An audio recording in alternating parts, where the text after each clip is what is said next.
들어가기 전에 일단 한 세 가지만 가벼운 팁을 좀 말씀을 드릴게요.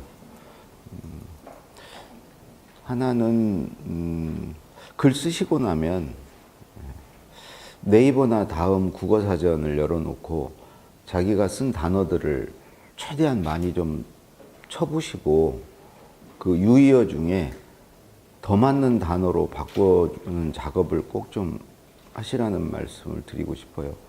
특히 이렇게 같은 단어를 계속 반복하는 경우에 글이 좀 허접해 보이거든요. 그래서 틀림없이 더 좋은 단어가 있어요.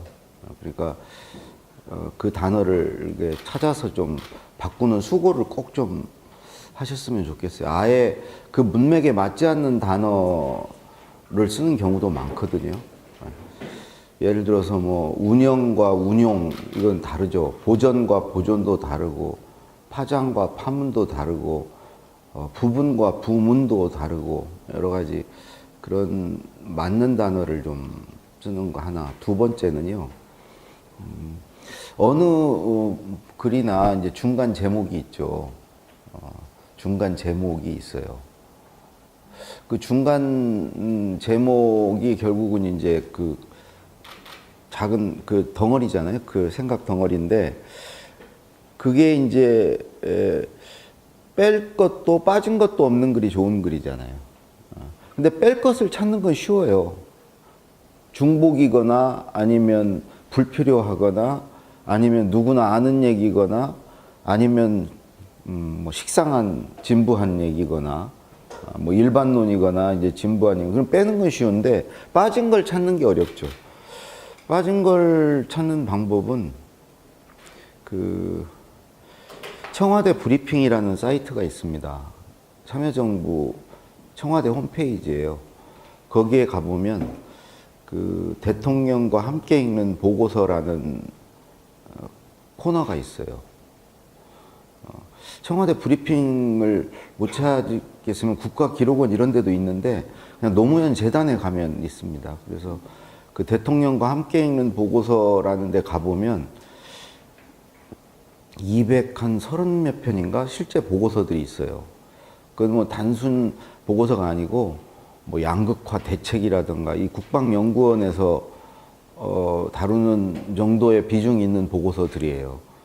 무슨 뭐 행사보고 뭐 이런 게 아니고 거기에 가서 그 중간 제목만 A4 용지 한 장에 쓰시는데 다 쓰실 필요 없고 중간 제목의 끝단어만 쓰세요. 뭐 대책이라든가 현황이라든가 문제점이라든가 배경이라든가 취지라든가 해법이라든가 이런 단어들만 채집을 해보세요. 그래서 그거를 책상에 붙여놓고 보고서를 하나 쓰시면 그 단어를 한번 쭉 읽어보세요. 그 단어 중에 빠진 걸 찾을 수 있어요. 그러니까 미처 생각하지 못했던 것을 아 이거 넣어야지 하는 것들을 찾을 수 있어요. 저는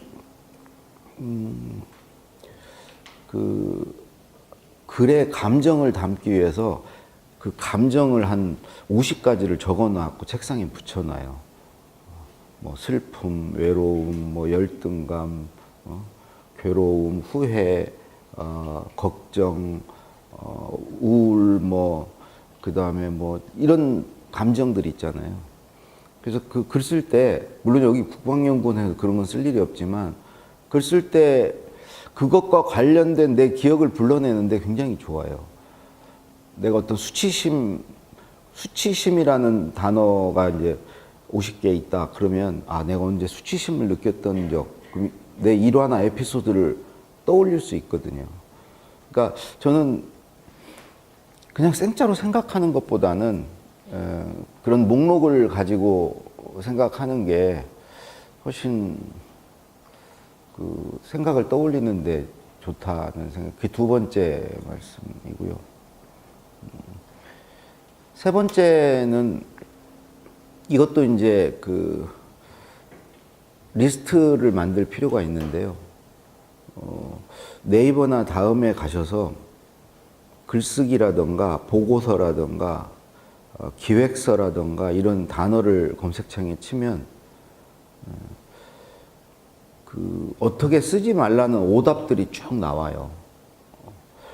그건 뭐 한 반나절만 시간 내 가지고 그 오답들 중에 내가 동의하는 거, 내가 생각해도 이건 오답이라고 생각하는 거, 이렇게 쓰지 말아야 되겠다고 생각하는 것만 리스트업을 쭉 하시면, 그거를 한 50개 정도 만드시면, 그리고 그것에 준해서 고치시면 되거든요. 제 책 강원국의 글쓰기에도 제 오답 노트, 체크리스트를 밝혀놨어요. 근데 글을 잘 쓰는 사람들은 사실은 그게 있는 거예요. 그걸로 고치는 거죠. 그걸로 고쳐서 오답을 안 쓰면 글을 잘 쓰는 거예요. 정답은 없어요. 정답은 다 생각하는 게 달라요. 어떤 사람은 이 글에 공감을 하는데 어떤 사람은 공감을 못하고, 어떤 사람은 이걸 참 재밌다고 그러는데 어떤 사람은 재미없고. 그러니까 사실 정답을 찾으려면 사실 그건 어떻게 방법이 없어요. 대통령 연설 독해를 할 때 꼭 장관님이나 수석님들이 자주 하는 얘기가 좀 더 감동적이면 좋겠습니다. 어떻게 해야 감동적인데요? 그건 정말 무책임한 소리예요. 자기가 한번 써보지. 틀린 걸 지적해 줘야죠. 이건 이렇게 바꿨으면 좋겠습니다. 그래서 그게 내 생각에는 틀린 게 아니면 안 바꾸는 거고, 맞아, 이건 잘못된 거야. 그러니까 틀렸다는 게 무슨 팩트체크 수준이 아니고 오탈자 수준이 아니고, 그래도 문법이 있고 우리가 그 문법의 수준을 넘는 어떤 그 동의할 수 있는 오답이 있어요. 그러니까 주어 서술어가 안 맞는다, 주술이 안 맞는다, 그건 비문이니까 당연히 틀린 건데, 그런 거 이상의 것들이 있다고요. 그건 이제 조직에 있기도 하고 상사의 머릿속에 있기도 해요. 예를 들어서 어떤 상사는 무조건 두 괄씩 해야 돼. 중요한 걸 앞에 써야 돼. 그럼 그 뒤에 쓰는 건 오답이에요. 뒤에 쓰면 통과가 안 되잖아요. 그러니까 상사의 머릿속에 있는 오답 노트가 완벽하게 그걸 파악이 되면, 그럼 오답을 안 쓸 테고 늘 통과되는 보고서를 쓰는 거고 잘 쓴다는 소리 듣는 거고 그런 거죠. 그러니까 그 일반적인 오답 노트도 필요하고, 그러니까 그거는 이제 기본적으로 공부가 필요한 거고, 나만의 오답 노트가 있으면 그건 문체를 만들어요. 내 문체를. 예를 들어 나는 을르리가를 안 쓰는 사람이다. 공부를 했다. 를자 안 쓴다. 공부했다. 생각을 했다. 을자 안 쓴다. 생각했다. 생각이 났다. 이자 안 쓴다. 생각났다. 합의가 됐다. 가자 안 쓴다. 합의됐다. 나는 무조건 을르리가 안 쓴다. 또 되었다는 됐다로 쓴다. 하였다는 했다로 쓴다. 하였다, 되었다, 이건 다 오답이다, 내 머릿속에. 그럴 수 있어요. 그 누가 그 시비를 걸겠어요? 문법에는 뭐 틀린 건 아니죠. 하였다라고 쓴다고 그래서, 생각을 했다라고 그래서 틀린 건 아니죠. 그렇지만 나는 그렇게 안 쓴다. 또는 나는 접속부사 안 쓴다. 접속부사를 꼭 안 써야 되는 건 아니죠. 또는 뭐 나는 정도부사 안 쓴다. 매우, 대단히, 굉장히, 진짜, 정말로 이런 거 안 쓴다. 그거 안 쓰면 자기 문체가 생기는 거예요. 근데 그것 자체가 없는 사람, 나는 자기 기준이 없는 사람, 원칙이 없는 사람, 그걸 만들어야 된다는 거죠. 만들었을 때 그것에 준해서 글을 고칠 수 있고, 그렇게 고쳤을 때 내 글이 나오는 거죠. 그게 이제 그 깊어지면 글만 보고도 아, 이거 누구 글이구나 알 수 있는 수준이 되겠죠. 작가들은 사실은 다 그게 있는 거죠. 자기 머릿속에. 나는 어떻게 안 쓴다는 게. 그리고 더 나가서 사실은 그 세 번째, 상사의 머릿속에 있는 걸 아는 게 제일 좋아요. 상사가 알려주면 제일 좋고. 근데 문제는 상사도 그게 없어요. 아니, 때때로 달라요.